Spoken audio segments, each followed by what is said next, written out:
नमस्कार, सुदर्शन न्यूज में आपका स्वागत है। मैं हूं मुकेश कुमार और आप देख रहे हैं सत्ता का महासंग्राम।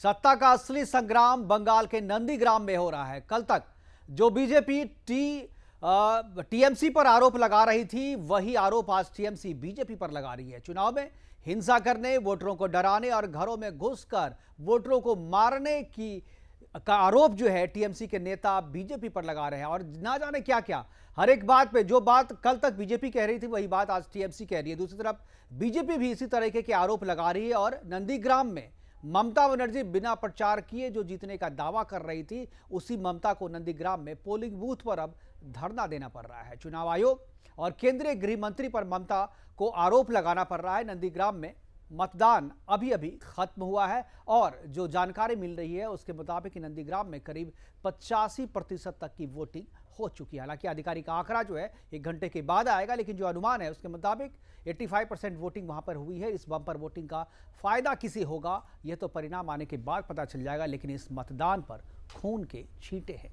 इस छींटे के लिए कौन जिम्मेदार है और इसका असर क्या होगा आने वाले चुनाव में, आने वाली राजनीति में, और बंगाल में जो रक्तरंजित क्रांति का, रक्तरंजित चुनाव का इतिहास रहा है, उस इतिहास के आगे क्या बंगाल निकल पाएगा, इस पे आज हम चर्चा करेंगे। और हमारे साथ जो 2 मेहमान हैं वो भी रहेंगे, लेकिन पहले हम दिखाते हैं कि इस चुनाव प्रचार के दौरान और मतदान के दौरान जो एक दूसरे पर आरोप प्रत्यारोप लगाए गए। शुभेंदु अधिकारी के काफिले पर हमला हुआ, उनके काफिले की गाड़ियों को तोड़ा गया। ममता बनर्जी का भी कहना था कि उनके कार्यकर्ताओं को रोका गया वोट डालने से और उन पर हमला किया गया बीजेपी के कार्यकर्ताओं के द्वारा। दोनों ने एक दूसरे पर जम के आरोप प्रत्यारोप लगाए। क्या कहा एक दूसरे के खिलाफ, पहले उसको सुनते हैं, उसके बाद आगे एक रिपोर्ट दिखाएंगे और रिपोर्ट के बाद अपने मेहमानों के साथ चर्चा की शुरुआत करेंगे। प्रत्याशी 2 बजे घूमने गया, वोटिंग शुरू हुआ 7 बजे, तांता लग गया 5 साढ़े 7 बजे, मॉक पोलिंग हो गया 6:30, 70% पोल डाउन, कैंडिडेट निकल रहा है। समझ लीजिए, जय श्री राम का डर, जय श्री राम का डर। इस बार तो पूरा के पूरा जबरदस्त कंपटीशन है। जबरदस्त मीन्स पॉलिटिकल फाइट।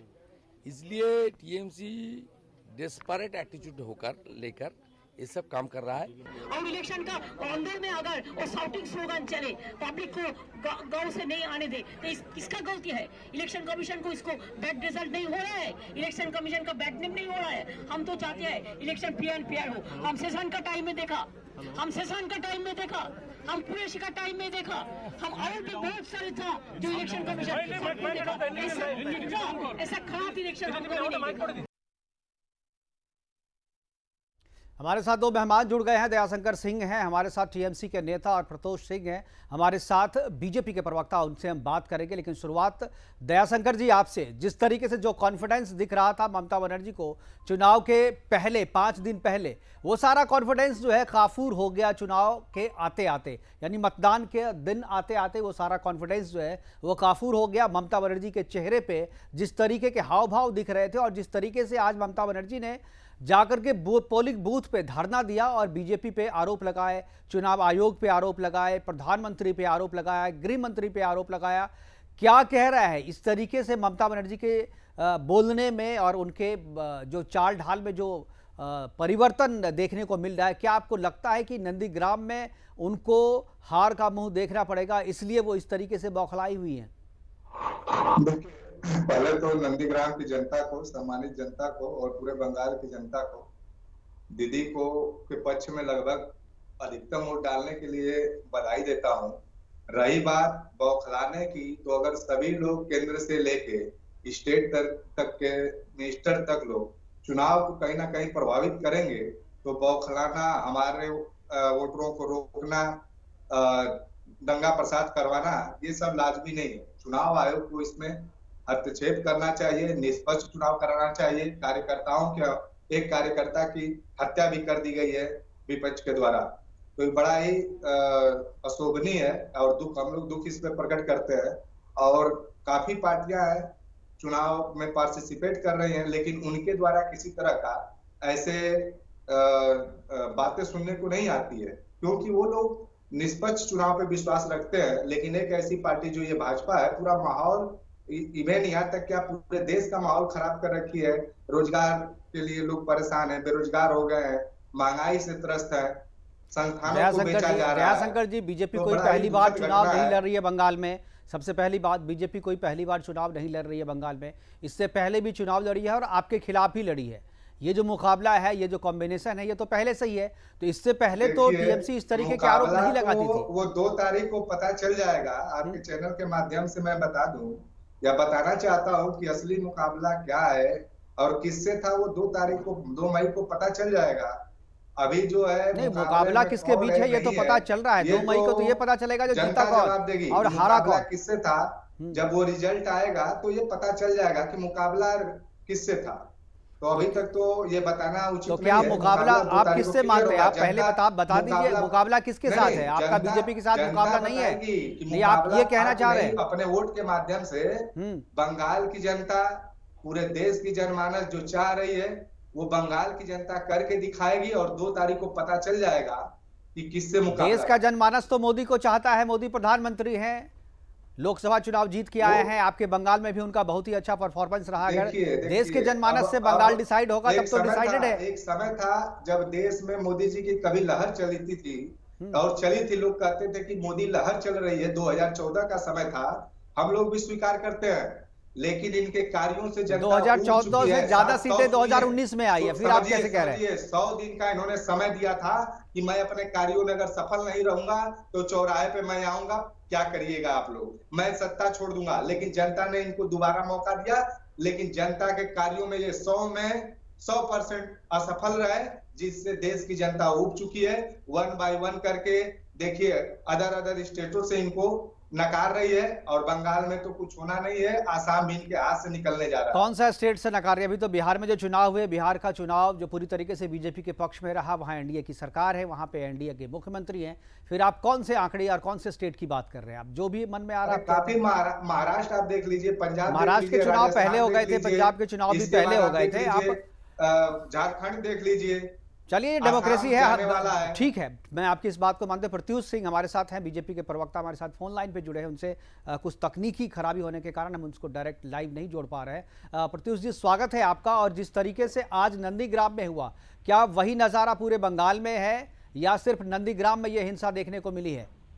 देखिए, सुदर्शन न्यूज के सभी दर्शकों को पहले तो मेरा नमस्कार और आज हमें लाइव में जोड़ने के लिए आपका आभार। कुछ तकनीकी खराबी की वजह से मैं वीडियो में नहीं आ पा रहा हूँ, इसके लिए आपसे क्षमा प्रार्थी हूँ। और आज जो नंदीग्राम में हुआ, लोकतंत्र की रीढ़ की हड्डी तोड़ने की प्रयास की गई। मुख्यमंत्री 2 बजे तक हतप्रभ रही, वोट का परसेंटेज देखकर, प्रतिशत देखकर घर से निकलने का हिम्मत नहीं कर पाई।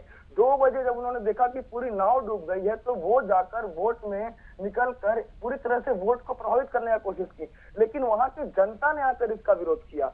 क्योंकि भाजपा का समर्थक या भाजपा कार्यकर्ता नहीं, जनता ने आकर कहा कि मुख्यमंत्री अगर इस तरह से आकर वोट को प्रभावित करेंगी तो हम लोग इसे नहीं मानेंगे। तो नंदीग्राम में आज जहां एक तरफ शासक दल तृणमूल कांग्रेस ने लोकतंत्र का गला घोटने की कोशिश की, वहीं दूसरी तरफ लोकतंत्र की भगवान जनता ने लोकतंत्र को प्रतिष्ठित करने का काम किया है और ये काम पूरे पश्चिम बंगाल में होगा।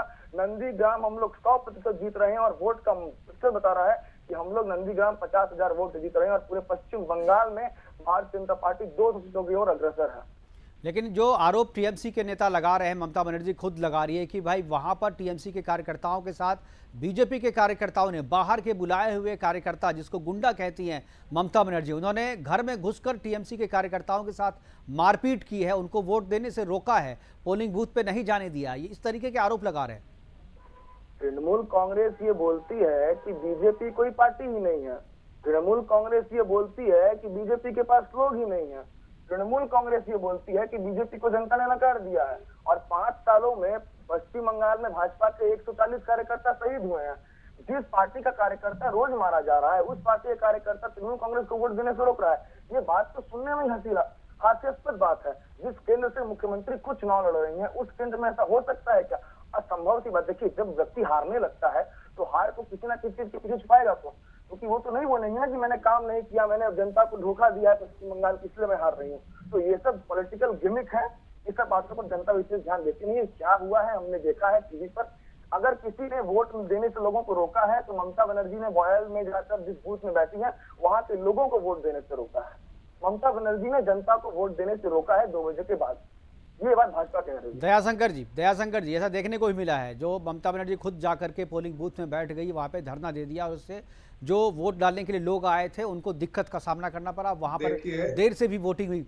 जी देखिए, ये बेबुनियाद टाइप की बातें नहीं, कुछ देर तो मतदान रुका था वहां पे, ये तो सबको पता है। वहां पे टीएमसी के लोगों को, टीएमसी के वोटरों को रोका जा रहा था, उनके साथ उनको वोट नहीं देने दिया जा रहा था, तब ये सूचना मिलने पे दीदी वहां गई होंगी। और ये बातें करना एक तरफ नहीं, लेकिन एक बात दयाशंकर जी, ये बात सुनने में बड़ा अटपटा लग रहा है आरोप करना। और यहाँ पे तो सूचना ये है कि टीएमसी के कार्यकर्ताओं को रोका जा रहा है, टीएमसी के वोटरों को रोका जा रहा है। अब चूंकि उनका वो लोकल क्षेत्र रहा है शुभेंदु जी का, तो वहां पे होता है ना कि कहते हैं कि गांव में अपने कुत्ता भी शेर होता है। तो मतलब दयाशंकर जी आप मानते हैं कि नंदीग्राम में दबदबा है?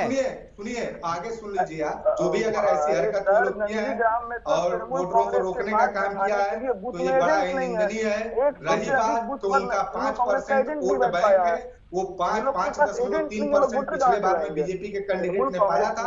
संभवतः वो 5% का आंकड़ा तोड़ दे तो उनको हम लोग बड़ा नेता मानेंगे। देखेंगे पश्चिम बंगाल 5% का वो एक दयाशंकर जी 5%, 5.3% पिछला कैंडिडेट बीजेपी का पाया था।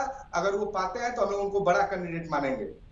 चलिए, ये तो 2 मई के बाद पता चलेगा कि आप बड़ा मान रहे हैं या छोटा मान रहे हैं। लेकिन दयाशंकर जी से पूछिए ना, आप दयाशंकर जी से पूछिए कि ममता बनर्जी जी 2 बजे जब निकली तो क्यों उनको हिजाब पहन कर जाना पड़ा बूथ में? क्या आज के दिन भी ध्रुवीकरण करने की कोशिश हुई है? उनसे पूछिए कि ममता बनर्जी आप बताइए ना, आप लोग का पार्टी है, राजनीतिक पार्टी है। नहीं दयाशंकर जी, ये चीज तो पूछा जाएगा ना आपसे। एक दिन पहले आप गोत्र बताते हैं, आप लोग रूढ़ीकरण नहीं करते हैं। बताइए ना किस किस जगह पे प्रभु श्री राम को आप लोग बेचेंगे? क्या ये चीजें आप अपने ऊपर क्यों ऐसा आप लोग करते हैं? कभी आप लोग बोलते हैं कि माँ दुर्गा कहाँ से चली आती है और कभी आप लोग कहाँ ये सब चीजें। नहीं तो आप तो बीजेपी के ट्रैप में आ गए दयाशंकर जी। आप तो जब आप इतना समझ रहे हैं तो ट्रैप में क्यों आ रहे हैं? बीजेपी ने जो ट्रैप बिछाया था उसमें ट्रैप में आ गए आप।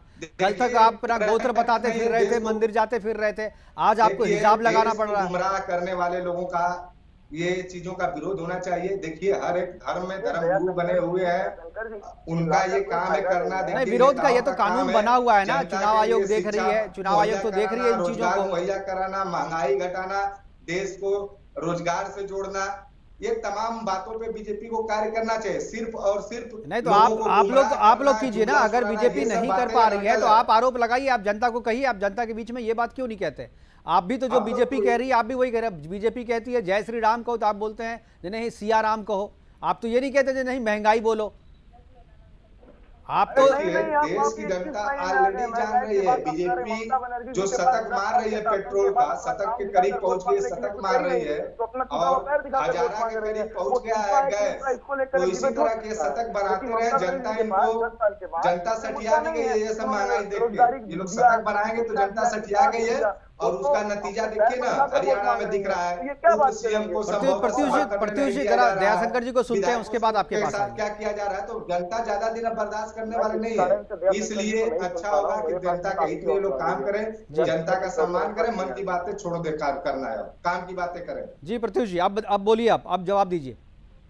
देखिए ये तृणमूल कांग्रेस के पास आज 10 सालों के बाद चुनाव लड़ने के लिए अपने विकास मूलक कार्यों को दिखाकर कोई मुद्दा नहीं है। तो ये लोग भारतीय जनता पार्टी को गाली देकर और हिंदुत्व का डर दिखाकर वोट मांग रहे हैं। आज ममता दीदी को जय श्री राम से फिर एक बार दिक्कत हो गई। वो अगर बूथ में गई भी तो जनता ने पहला बात तो उन्हें प्रभावित करने से रोका और दूसरी बात लोगों ने राम नाम लेकर उनका अभिवादन भी कर सकती है। स्वागत भी किया होगा जय श्री राम बोल के, पर वो डर क्यों गई, वो बैठ क्यों गई, इसका जवाब तो देना पड़ेगा ना। दयाशंकर ये बात का जवाब दीजिए आप लोग। दयाशंकर जी जवाब दीजिए, क्यों ममता बनर्जी बूथ में जाकर के बैठ गई? जय श्री राम तो पहले बोल रही थी, आज नहीं बोल रही थी, आज हिजाब पहन के गई और मतदान को प्रभावित किया। जो आरोप आप लगा रहे हैं वही आरोप तो आप पे भी है और वो आपके विजुअल्स बता रहे हैं कि टीएमसी कहते हैं ना कि जो व्यक्ति खुद आरोपी हो उससे और कुछ उम्मीद नहीं की जा सकती है। ये लोग तो सिर्फ और सिर्फ बताइए ना, ये लोग खुलेआम नहीं करते हैं, खुलेआम ऐसा ये लोग बैंक किसी को बोलते हैं उल्टा सीधा ये चीजें। देखिए बार बार इनसे कहा जा रहा है कि देखिए चुनाव को शांति से होने दीजिए, जनता के हित में होने दीजिए, जनता के लिए होने दीजिए। ये लोग ऐसा नहीं चाहते हैं, चाहते हैं कि ये लोग हिटलर शाही देश में करें तो ये देश की जनता बर्दाश्त करने वाले नहीं है। जनता तंग आ गई है, नौजवान तंग आ गए, महिलाएं और छात्र तंग आ गए। ये तो सब विपक्ष चीजें की नहीं भाषा, चलेगा ये इन तो लोगों विपक्ष का। की भाषा है। अगर जनता तंग आती तो फिर चुनाव में उनको वोट नहीं देती। बीजेपी को चुनावी वो तो- राजनीति में तो वो- आप वो- देखिए, डेमोक्रेसी में तो चुनावी राजनीति में हराना पड़ेगा ना, तभी आप आलोचना केवल कह देने से नहीं होगी ना आपके, जनता तो तभी मानेगी। क्या है तो ये बताए ना, प्रत्युष जी बताए, जनता के सामने बताए कि हमने 7 सालों में 100 दिन का समय मांगा था, 7 सालों में कुछ अपनी 2 उपलब्धियां बता दे, 3 उपलब्धियां बता दे जनता के सामने। ये पहली उपलब्धि तो है जो कि भाई आप सब लोगों को जय श्री राम कहना सिखा दिया। अरे मैं उपलब्धि भाई की साहब, उपलब्धि की इससे बात पहले कर रहा हूं। चलिए मेरे ख्याल से उपलब्धि, प्रत्युष जी उपलब्धि बताइए, उपलब्धि बताइए। हालांकि बंगाल के चुनाव में ममता बनर्जी को अब उपलब्धि बतानी चाहिए। दयाशंकर जी, उपलब्धि तो ममता बनर्जी को बताना चाहिए ना। बकवास की बातें कर रहे हैं दयाशंकर जी, दयाशंकर जी, उपलब्धि तो ममता बनर्जी बताएगी ना। आधे राधिकार से बोलते हैं 91-92 से हम लोग बोलने वाले जय श्री राम नहीं है। कई बातें हैं जो उन्हें जय श्री राम। ठीक है दयाशंकर जी, एक बार आप शांत हो जाइए। प्रत्युष जी कुछ बोलना चाह रहे हैं, आपकी बात का जवाब दे रहे हैं। जी प्रत्युष जी बताइए। दयाशंकर जी मैं आऊंगा आपके पास, मैं आपके पास आऊंगा। प्रभु श्री राम को नहीं जानते थे दयाशंकर जी मैं आऊंगा आपके पास, एक बार आप जवाब सुन लीजिए। प्रत्युष जी बोलिए। कबीरदास की उल्टी वाणी, बरसे कंबल और भीगे पानी। तृणमूल कांग्रेस 10 साल से सत्ता में है और हमसे उपलब्धि मांग रही है और हम फिर भी उपलब्धि अरे बता भाई रहे हैं। 91-92 से आप बताइए ना कि बोलना सीख लिए, तो इससे पहले क्या प्रभु श्री राम को हिंदू नहीं मानते थे? आप लोग क्या भगवान के साथ आप लोग दोहरा चरित्र अपना रहे हैं? मल्टी स्पेशलिटी हॉस्पिटल नंदीग्राम में नहीं मिला क्योंकि कभी बना ही नहीं। और नरेंद्र मोदी जी की सरकार, जिसकी सरकार पश्चिम बंगाल में नहीं है लेकिन हमारे 18 सांसद हैं, इसीलिए हम लोगों ने कल्याणी में सबसे पहला एम्स खोला। कल्याणी नदिया जिला में एम्स हमने खोला और हम लोग बोल रहे हैं कि हम लोग 3 और एम्स खोलेंगे। हम लोगों ने सागरमाला प्रोजेक्ट को बंगाल में लाने का काम किया, हम लोगों ने पोर्ट उन्नयन का काम किया, हम लोगों ने कोलकाता पोर्ट को पुनर्जीवित करने का काम किया पश्चिम बंगाल में। हम लोग दार्जिलिंग से लेकर कोलकाता तक सड़क रूट बना रहे हैं, ये हमने पश्चिम बंगाल में किया। हमने डानपुरी में फ्रेट कॉरिडोर बनाया, हमने हल्दिया में वो गैस पाइपलाइन लाया जो 3 राज्यों में गैस सप्लाई करेगा। ये सब काम हम लोगों ने किया, जबकि हम लोग यहाँ पर ना हमारा पार्षद है, ना हमारा विधायक है, ना हमारी सरकार है, ना पंचायत में हमारी सरकार है। हमारे पास सांसद है जो संसद भवन जाकर कानून बना सकते हैं। इसके बावजूद हमने पश्चिम बंगाल के विकास के लिए काम किया है। और एक बात मैं बोलता हूँ, अगर बात विकास की हो रही तो बहुत अच्छी बात है। मैं भी चाहता हूँ पश्चिम बंगाल की राजनीति विकास पर होनी चाहिए। मैं बताना चाहता हूँ कि कृषक सम्मान निधि का पैसा जो तृणमूल कांग्रेस नहीं देना चाह रही थी, उस कृषक सम्मान निधि के में स्पॉन्टेनियस अपने आप 30 लाख किसानों ने आवेदन किया और उन किसानों को सरकार आने के बाद जो बकाया राशि है 3 सालों के 18,000 रुपए मिलेगा और अगले साल 10,000 मिलेगा। ये हमने काम किया। मेरे पास गिनाने तो बहुत कुछ है, आप बोलिएगा मैं 1 घंटे शो करूंगा और बताऊंगा कि भाजपा ने पश्चिम बंगाल के लिए क्या किया। लेकिन दयाशंकर जी क्या बोलेंगे? ये बोलेंगे नौजवान परेशान है, और वही नौजवान जब ममता दीदी को देखेगा तो जय श्री राम बोलेगा। अगर नौजवान परेशान होगा तो बीजेपी के खिलाफ बोलेगा ना, जय श्री राम क्यों बोलेगा? पूछिए उनसे। अगर महिलाएं दयाशंकर जी जवाब दीजिए। अपनी उपलब्धि गिना दी है बीजेपी ने, कहा कि अगर नौजवान परेशान होंगे तो बीजेपी के खिलाफ बोलेंगे, जय श्री राम क्यों बोल रहे हैं? देखिए, जो नौजवान है वो बहुत ही परेशान है, रोजगार छीना जा रहा है। ये फिर आप तो फिर से वही टेप लगा दिया दयाशंकर जी, वही बात करने लगे। इन्होंने जब बीजेपी से आपने उपलब्धि बताया, पूछा था, उसने उन्होंने उपलब्धि बता दी। अब बंगाल में सरकार नहीं है बीजेपी की, फिर भी उतना काम गिना दिया। अब आप बताइए ना ममता जी ने क्या किया? ममता जी ने पूरे 10 साल का शासन रहा है। दयाशंकर जी 10 साल का शासन रहा है ममता बनर्जी का। सुनिए, मेरा वीडियो आप नहीं देख पा रहे हो इसलिए आप मुझे समझ नहीं पा रहे हैं। मैं भी नौजवान हूं, मैं आपको देखिए प्रतीक जी, समझने की जरूरत नहीं है। आप देश को समझाइए कि देश की अर्थव्यवस्था का क्या हाल किया है आप लोग। देश की संस्थानों को, रेल को बेच दिए, सेल को बेच दिए, MTNL को बेच दिए, BSNL को बेच दिए। ये भी बताइए उपलब्धि। पेट्रोल का सैकड़ों ऊपर चला गया। चलिए हमारे पास समय की कमी है। आप दोनों अगर उपलब्धियां बता देते जिस तरीके से बीजेपी के प्रवक्ता ने उपलब्धि बताई है, अगर टीएमसी के दयाशंकर जी आप भी अपनी उपलब्धि बताते और सिर्फ ये नहीं कहते कि नौजवान परेशान है, तो जनता को ज्यादा समझ में बात आती। फिलहाल अभी प्रोग्राम को खत्म करने का वक्त हो रहा है, लेकिन इससे पहले में एक रिपोर्ट हमने तैयार किया है नंदीग्राम पे। पहले उस खबर को, उस रिपोर्ट को देखते हैं, उसके बाद अपने दोनों मेहमानों से हम क्षमा चाहेंगे कि उनसे और आगे बात नहीं हो पाई समय की कमी कारण। लेकिन अपने दर्शकों को हम बताना चाहेंगे कि 7 बजे भी हम नंदीग्राम पे और बंगाल चुनाव पे विशेष करने जा रहे हैं। 6 बजे जो रह गया वो 7 बजे एक बार फिर से आप जरूर देखिएगा। फिलहाल अभी के लिए इतना ही, दीजिए इजाजत। लेकिन जाने से पहले एक रिपोर्ट जरूर देख लीजिए।